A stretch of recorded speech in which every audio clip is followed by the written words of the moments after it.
Do passado eu não poderia estar, mas aprove a Deus estar aqui nesta tarde. Ele falou que seria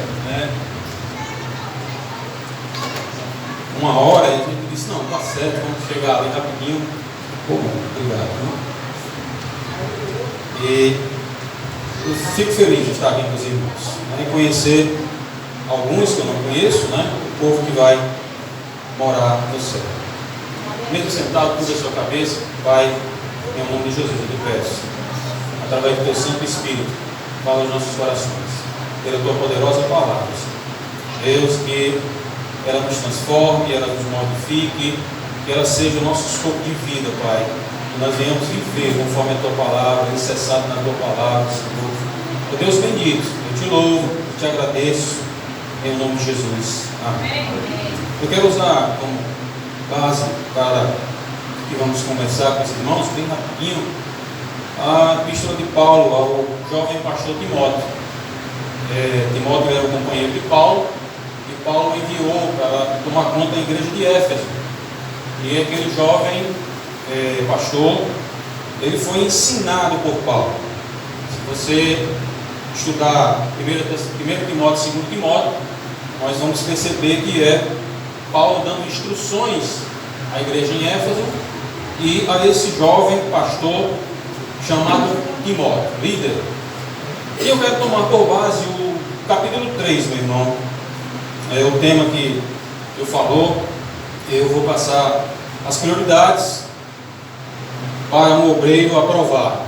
São as nossas prioridades. O que é que nós temos de prioridade nas nossas vidas para que possamos ser obreiros aprovados.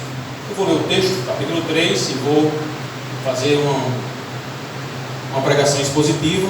Eu gosto muito, eu só prego expositivamente, e nós vamos expor o capítulo 3 de 1 Timóteo. Nos diz assim a palavra do Senhor: este ensinamento é verdadeiro.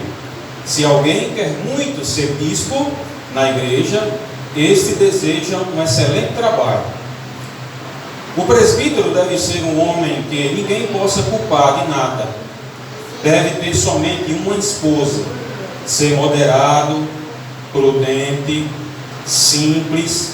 Deve estar disposto a hospedar pessoas em sua casa e ter a capacidade de ensinar. Não pode ser chegado ao vinho nem briguento, mas deve ser pacífico e calmo.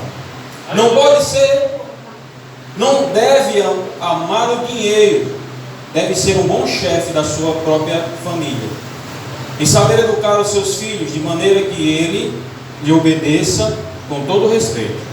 Pois se alguém não sabe governar a sua própria família, como poderá cuidar da igreja de Deus?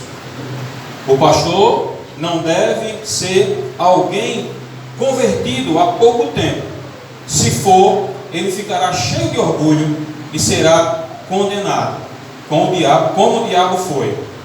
É preciso que o pastor seja respeitado pelos de fora da igreja, para que não fique desmoralizado e não caia na armadura do diabo. Os mesmos modos, os diáconos devem ser homens de palavras sérios, não devem beber muito vinho, nem ser ganancioso. Eles devem se apegar à verdade revelada da fé, ter sempre consciência limpa. Primeiro deve ser provado e depois, se forem aprovados, que sirvam a igreja. A esposa do diácono também deve ser respeitável e não deve ser faladeira. Ela precisa ser moderada e fiel em tudo. O diácono deve ser ter somente uma esposa e ser capaz de governar bem seus filhos e fazer um bom trabalho, conquistando o respeito dos irmãos na fé, e são capazes de falar com coragem sobre a sua fé em Cristo Jesus. Aleluia! Escrevo essas coisas a vocês, esperando ir vê-lo logo.